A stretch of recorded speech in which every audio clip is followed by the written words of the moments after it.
Good afternoon, everyone. Welcome. We are live, as you can see, because Emma's moving around, around trying to get the lighting right. Because guess what, folks? We are today talking a little bit about lighting, very briefly, because we've only got sort of 7 or 8 minutes. But actually, the whole point of today is to encourage you guys to get recording video, get filming yourselves on these wondrous machines called phones. It's all about getting yourselves used to it, because it is a bit of an odd thing to do. And I know that lots of people have got blocks in terms of getting themselves on camera. That's something we've talked about previously on these little lives that we're doing.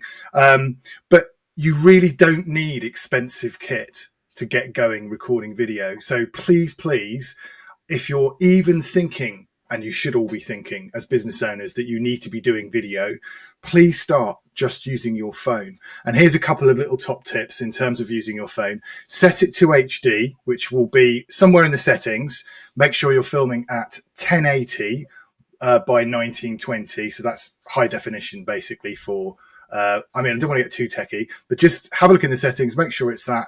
And then the other thing you absolutely need to do, a bit little like Emma was doing just then, is to find where the light is. Now, obviously, I've got this lovely window here. So what I wouldn't be doing is filming myself that way, because then I become a silhouette and it looks like I've done something naughty and I'm on, Crime Watch or something. So always face the light. Just use window light, daylight, actually, it's also known as.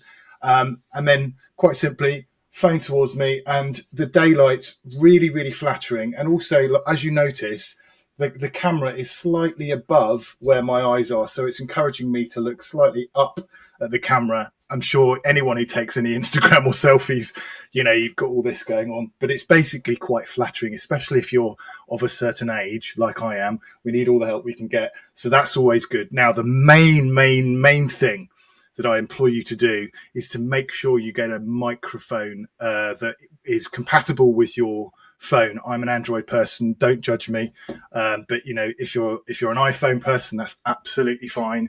But make sure you get what's called a lavalier mic or a clip mic, which is those little ones you see, say, on the news or whatever. The little microphones that clip here, wire going down, and then you need to probably get an adapter, but make sure the adapter is the right one for your phone. Plug it in to your phone.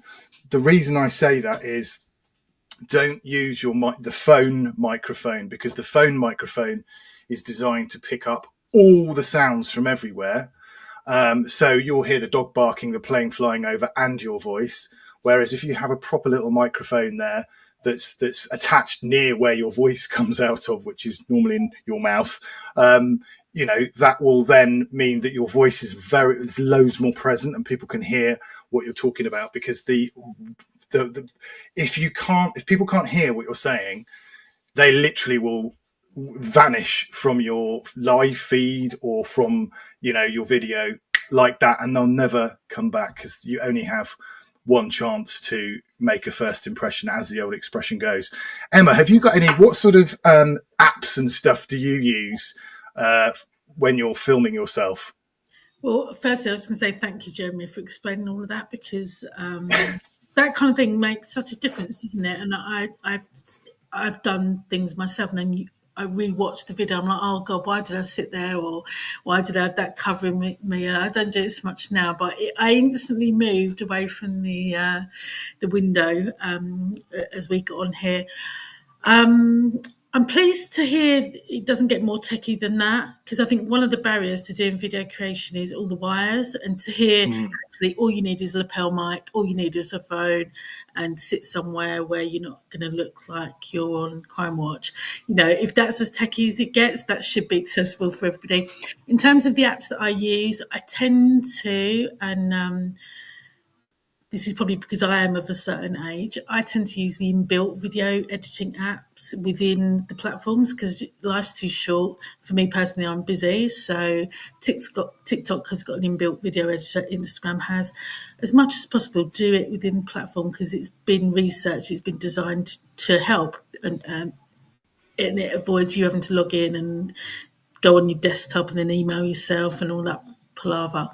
I especially like CapCut for TikTok. Got great templates there that you can just use and rinse and repeat, and they're all designed to kind of have pre-built stuff, so you haven't got to reinvent the wheel, which is always great from an entrepreneurial point of view.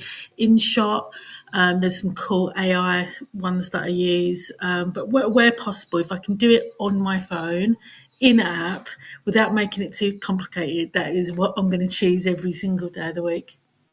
No, it's absolutely, because you hit on a really good point there, which is that whole thing of, you film something and then you're like, oh, how do I get it from my phone onto my laptop or onto my computer? And we will talk about this in our fantastic, he says, doing a nice quick kind of switch to it. That was a nice segue there. I like that. That was a good segue. I mean, now that I've kind of basically made everyone aware of it, but this is the kind of stuff we'll be talking to you about and sharing with you, these tips and insights and little hacks and stuff on our easy video creation for the solopreneur workshop, which is 3.5 hours of top tips and insights and goodness to get you up to speed on TikTok and Instagram when it comes to videos. And that's going to happen on Thursday, June the 13th, and it's from 9 till 12:30. There will be a link that I will magically put in a link somewhere around here. So if you're watching live, I will come back later to watch the replay and take notes, obviously. And there will be a URL there that you can click on, and all the details are there. But yeah, I mean, there's so many things to share. The other thing I would say in terms of other super bit of kit that I use a lot when I'm using my mobile phone is this, which is a selfie stick combined with, look, it's a little tripod, because what you want to be doing is making sure that you are holding your phone steady. Now, if you've ever filmed yourself on your phone, after you've done it for about sort of 3 or 4 minutes holding it out here, your hand starts to go like that, and when you watch it back, it does look a bit wobbly. Selfie sticks are fantastic. This one is actually called the Joby Telepod Pro. It's about 70 quid. So that plus your microphone, which probably will set you back around about 30 quid. So let's say, for the sake of argument, just over £100 is what you need to invest and start filming. And that will get you far. Little story. There's an amazing guy on YouTube who is an electrician. He's called Artisan Electrics, a guy called Josh, I think it is. Jordan, another J.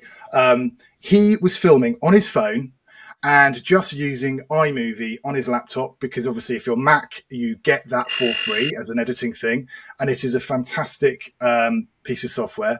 He was doing that until he had 45,000 subscribers and earning income from YouTube. So you do not need to make kit or equipment the barrier to you starting. So please, folks, get going. I know it's, like we've talked about before, it's a mental thing as well. So what I would suggest you do, you don't have to ever post this stuff, but just talk about the breakfast you've had, film yourself, and then watch it back, and don't judge yourself too harshly. Okay, give yourself the grace to improve and understand that this is a massive learning curve.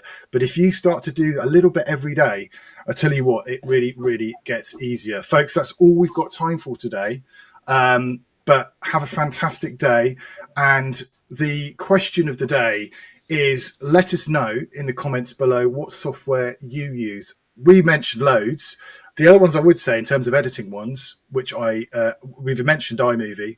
Also, Clipchamp is a good one if you are a Windows user.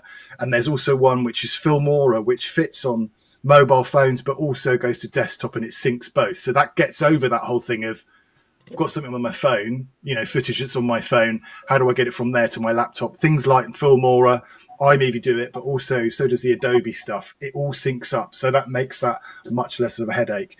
Let us know what software you use in the comments below, and we really look forward to seeing you again. It's Friday today, so it'll be on Monday that we see you. But have a fantastic weekend. Jump on your phone and start